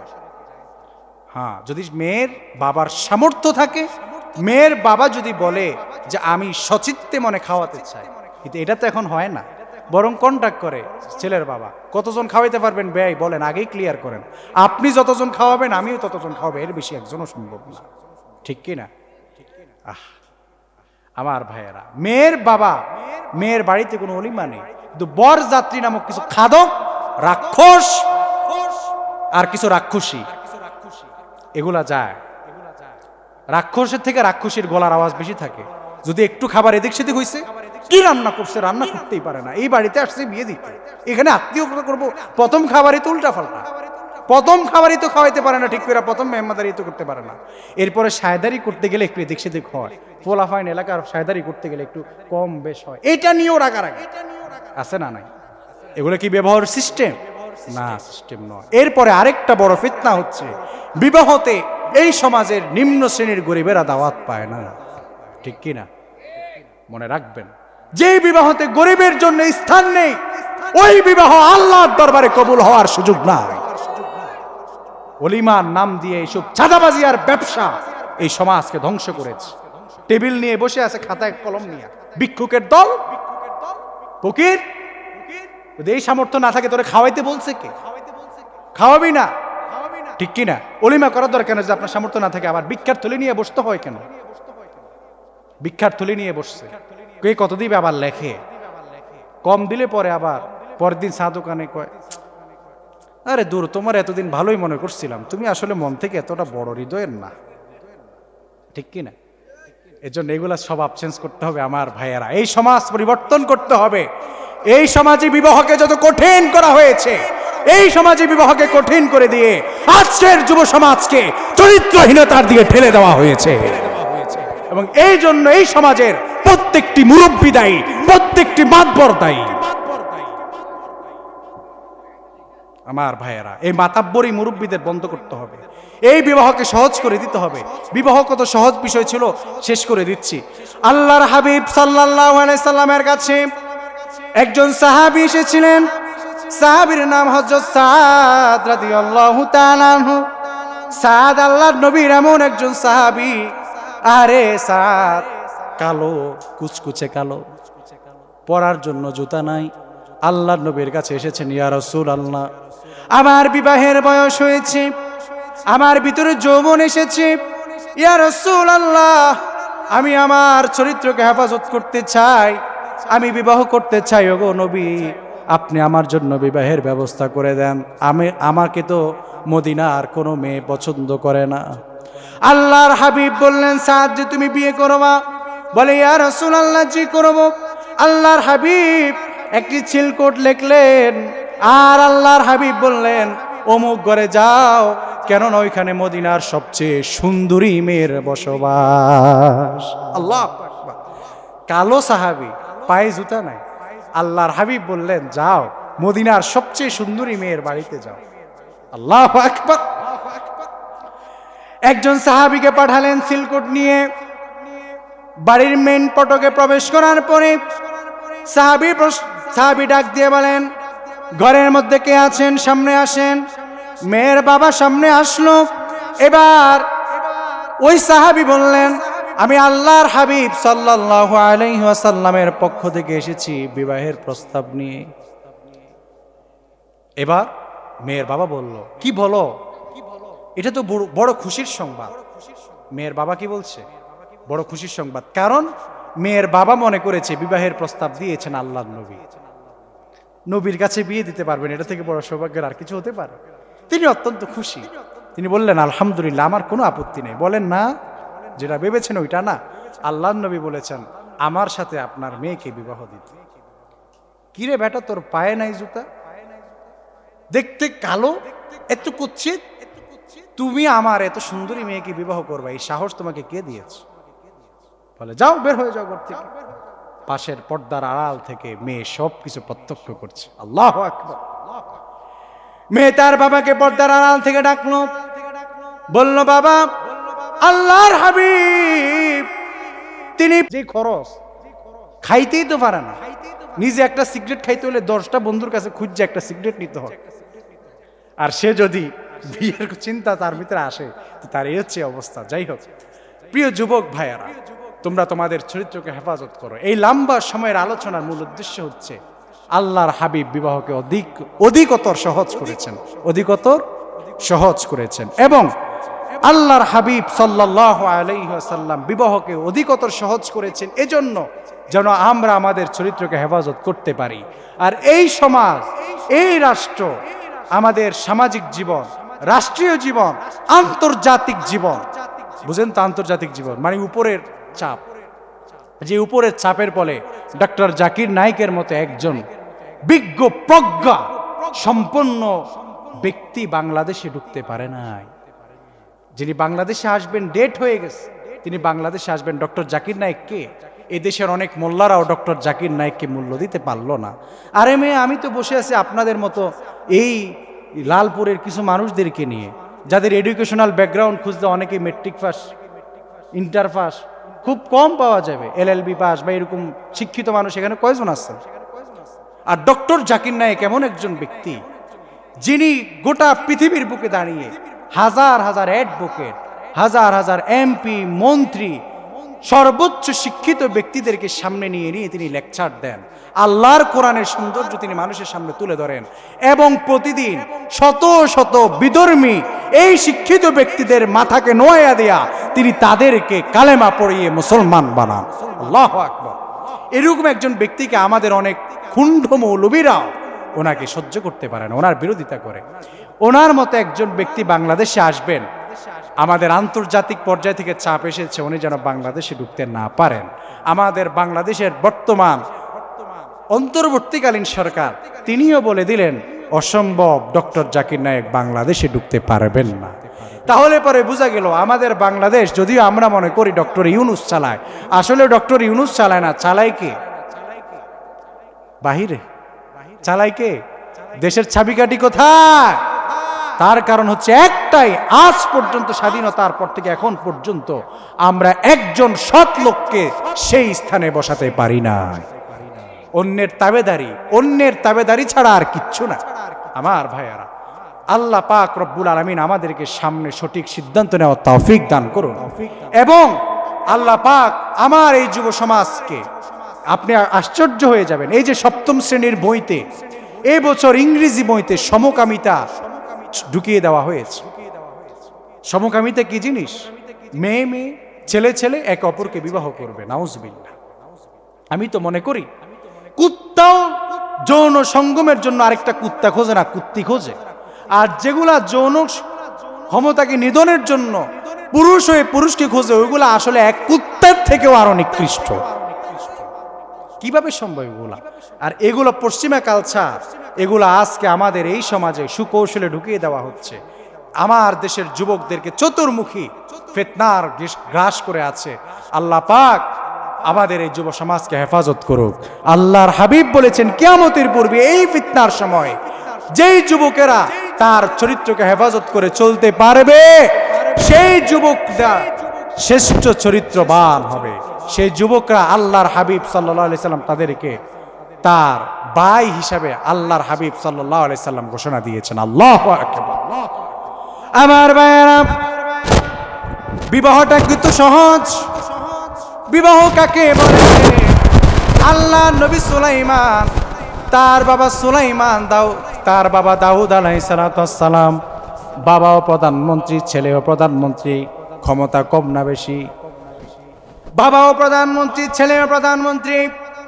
আল্লাহ নবী সুলাইমানের যখন বয়স হলো, আল্লাহ নবী সুলাইমান বলল, ও মন্ত্রী পরিষদ, ও সকল মন্ত্রীরা শোনো, আমি বিয়ে করব, তোমরা আমার জন্য একজন যোগ্য পাত্রী দেখবা, কিন্তু আমার জন্য তোমরা যে মেয়ে দেখবা তার কিছু বৈশিষ্ট্য লাগবে। 1 নম্বর বৈশিষ্ট্য, তার মধ্যে দিনদারিত্ব থাকতে হবে। 2 নাম্বার বৈশিষ্ট্য, তার মধ্যে আমানতদারিত্ব থাকতে হবে। 3 নাম্বার বৈশিষ্ট্য, রূপসী হতে হবে। 4 নাম্বার বৈশিষ্ট্য হলো তার বংশ বড় কোনো বংশের হতে হবে, নিচু কোনো বংশের মেয়ে আমি বিয়ে করব না। আল্লাহর নবী সুলাইমান বিয়ে করবেন, দেশের প্রধানমন্ত্রী বিয়ে করবেন, এটা তো আর যেই সে খবর নয়। মুহূর্তের মধ্যেই খবর গোটা রাষ্ট্রের আনাচে কানাচে পৌঁছে গেছে, এবং কি জেলের পল্লীতে, বেদের পল্লীতে পৌঁছে গেছে। বেদে তাদেরকে বলা হয় যারা সাপ নিয়ে খেলাধুলা করে, আর জেলে যারা মাছ ধরে, সেই পল্লীতে পর্যন্ত সুলাইমানের বিয়ের খবর পৌঁছে গেছে। আমার ভাইরা, আল্লাহ নবী সুলাইমান আলাইহিস সালাম বিয়ে করবেন, তার এই গুণাবলীগুলো শুনলেন। জেলের কানে যখন গেল, জেলে বলল, আরে আমার ঘরে একজন মেয়ে আছে, আর আমার মেয়েকে যদি আমি আল্লাহর নবী সুলাইমানের সাথে বিয়ে দিতে পারতাম, তাহলে পরে এটা আমার জন্য কত সৌভাগ্যের হতো। কেননা 1 নাম্বার আমার মেয়ে প্রেসিডেন্টের বউ হতো, এটা তো আমার জন্য অনেক বড় ভাগ্যের ছিল। আমার ভাইয়েরা, এই কথা বলে বলে বাবা চিন্তা করছে, আবার সুলাইমানের শর্তগুলা দেখছে। সুলাইমান যতগুলো শর্ত দিয়েছে, তার মধ্যে একটি শর্ত হচ্ছে, সুলাইমান আলাইহিস সালাম বলেছেন বংশ তার বড় বংশ হতে হবে, প্রসিদ্ধ বংশ হতে হবে, নিচু কোনো বংশের মেয়েকে তিনি বিয়ে করবেন না। আমার ভাইয়েরা, আল্লাহর নবী সুলাইমান তিনি তো বড় বংশের মানুষ, জেলে তো নিচু বংশের মানুষ। জেলে চিন্তা করলো, আরে আমি তো আর এই মেয়ের সাথে, এই সুলাইমানকে, আমার মেয়েকে বিবাহ করার কোনো প্রশ্নই আসে না। বিকেল বেলায় মেয়ের চুলগুলো মা বেনি করে দিচ্ছে। মেয়ে তার মাকে ডেকে ডেকে বলছেন, ওগো মা, শুনেছি দেশের প্রেসিডেন্ট সুলাইমান বিয়ে করবেন, আরে আমার বিয়েটা যদি সে সুলাইমানের সাথে হয়ে যেতে পারত, ওগো মা, আমার নারী জীবন ধন্য হয়ে যেত। আল্লাহু আকবার। তিনি বলছেন আমার নারী জীবন ধন্য হয়ে যেত। আমার ভাইয়েরা, মেয়ে তার মায়ের কানে এত জোরে একটা ছটকনা দিয়েছে, তুমি জেলের মেয়ে বিয়ে করতে চাও সুলাইমান রে, সাহস তো কম না। মেয়ে মায়ের থাপ্পড় খেয়ে চক্ষুগুলোকে কাপড় দিয়া ডাকলেন, ডেকে কাঁদতেছেন, আর ঘরের মধ্যে গিয়ে আল্লাহর কাছে যাচ্ছেন, ওগো আল্লাহ, জীবনে তোমার কাছে কিছুই চাই নাই, শুধুমাত্র আমি আমার জীবনে যদি তোমার পয়গম্বর স্ত্রী হয়ে কবরে যেতে পারি, তাহলে পরে আমার নারী জীবন ধন্য হয়ে যাবে। আমার ভাইয়েরা, আল্লাহর নবী সুলাইমান আলাইহিস সালাম এক পর্যায়ে তার সিংহাসন দখল করে নিয়েছে এক দুষ্ট জিন। লম্বা ঘটনা আমি সংক্ষিপ্ত করে দিচ্ছি। আল্লাহ পাক রব্বুল আলামিন কিভাবে পরীক্ষা নিচ্ছেন। দুষ্ট জিন ক্ষমতা দখল করে নেওয়ার পরে পুরা রাষ্ট্রের মধ্যে বলল, নকল সুলাইমান বের হয়েছে। আসলে যিনি আসল সুলাইমান তিনি গিয়েছেন বাথরুমে। এদিকে নকল সুলাইমান জিন সুলাইমানের সুরত ধরে গোটা রাষ্ট্রের মধ্যে খবর ছড়িয়ে দিয়েছে। আসল সুলাইমান যখন বাথরুম থেকে বের হলো, বের হওয়ার পরে সুলাইমানকে সবাই ধরে মারলো, কারণ বললো এটা নকল সুলাইমান। মারার পরে নদীর কিনারে রেখে আসলো। নদীর কিনারে আল্লাহ নবী সুলাইমানের ক্ষত বিক্ষত দেহ পড়ে আছে। এবারে জেলে গেল মাছ ধরার জন্য, যা বলছে, যুবক তোমার পরিচয় কি? বলে, হ্যাঁ আমি আল্লাহ। তিনি বলছেন আমার পরিচয় আমি আমার কোনো চেঞ্জ নাই, কারণ তিনি যদি তার পরিচয় দেন, পরিচয় দিলে পরে আবারও জেলে মারবে। তুমি সুলাইমান হলে নদীর পাড়ে কি? এক পর্যায়ে ওই জেলে সুলাইমান আলাইহিস সালামকে তার ঘরে নিয়ে গিয়ে তিনি চিকিৎসা করলেন, সুস্থ করলেন। এক পর্যায়ে ও জেলের মেয়ে এবং সুলাইমানের বিবাহ বন্ধনে আবদ্ধ হয়ে গেলে পরে আল্লাহ পাক রব্বুল আলামিন নবী সুলাইমানকে আবার তার নবুয়ত ফেরত দিয়েছেন। আমার ভাইরা, মূল কথা যেটা আপনাদেরকে বুঝাতে চেয়েছি, ঘটনা পুরাই সংক্ষিপ্ত, লম্বা বিষয়। আমি মূল বিষয় যেটি বুঝাতে চেয়েছি, তোমার কারো প্রতি তোমার দুর্বলতা আসতেই পারে, কারো প্রতি তোমার ভালো লাগা কাজ করতেই পারে, এটা আমাদের স্বভাবগত বিষয়। কিন্তু তাই বলে তুমি তোমার যৌবনকে, তুমি তোমার চরিত্রকে সেখানে বিসর্জন দিবা, এটা হতেই পারে না। বরং তুমি আল্লাহর কাছে দুইখানা হাত বাড়িয়ে দাও, আর আল্লাহর কাছে যদি হাত বাড়িয়ে দাও, আল্লাহ পাক রব্বুল আলামিন তোমার সেই দোয়া এবং চাওয়াকে কবুল করতে পারেন কিনা? পারবে। আল্লাহ পাক সকল চাওয়া পাওয়াকে পূর্ণ করতে পারেন, কারণ তিনার কাছে সেগুলোর অভাব। তাহলে পরে যাই হোক, লম্বা সময় আলোচনা হলো, আমি ছোট মানুষ, আলোচনা করতে পারি না, অগোছানো আলোচনা, অনেক ভুল ভ্রান্তি হয়েছে, ক্ষমা করে দিবেন। যেই কথাগুলো বললাম, উক্ত কথাগুলো যেগুলো আমার মুখ থেকে সঠিক বের হয়েছে, আল্লাহ পাক উক্ত কথাগুলো আমাদের প্রত্যেককে আমল করার তৌফিক দান করুন। আর যে ভুল ভাল যেগুলো বের হয়েছে, আল্লাহ পাক আমাকেও ক্ষমা করুন, আপনাদেরকেও আপনাদের জ্ঞান থেকে এগুলো দূরে সরিয়ে দিন। এবং এতক্ষণ পর্যন্ত আপনাদেরকে কষ্ট দেওয়ার জন্য আমি ক্ষমা চাচ্ছি। আমি আপনাদের পাশে সোলাকান্দি জামে মসজিদে আছি, ইনশাল্লাহ আপনাদের দাওয়াত, সব সময় যাবেন, আসবেন, কথাবার্তা বলবেন। আমি আপনাদের এই মসজিদেও ছিলাম কিছুদিন। তো যাই হোক, আপনারা আমার মানুষ, আপনাদেরকে হৃদয়ের গভীর থেকে ভালোবাসি। আমার প্রিয় যুবক ভাইদের প্রতি অনুরোধ, তোমাদেরকে যে নসিহত করলাম যে তোমরা নিজের চরিত্রকে হেফাজত করো, তোমরা তোমাদের চরিত্রের দিকে বিশেষ খেয়াল রাখবা, এতটুকু নসিহত তোমাদের প্রতি রেখে, এবং বৃদ্ধ বাবাজিদের প্রতি নসিহত হচ্ছে আপনার ছেলে যদি উপযুক্ত হয়ে যায় অতি দ্রুত বিয়ে দিয়ে দেন। এই দুই দলের প্রতি দুইটি নসিহত রেখে আমি আমার আজকের আলোচনা এখানেই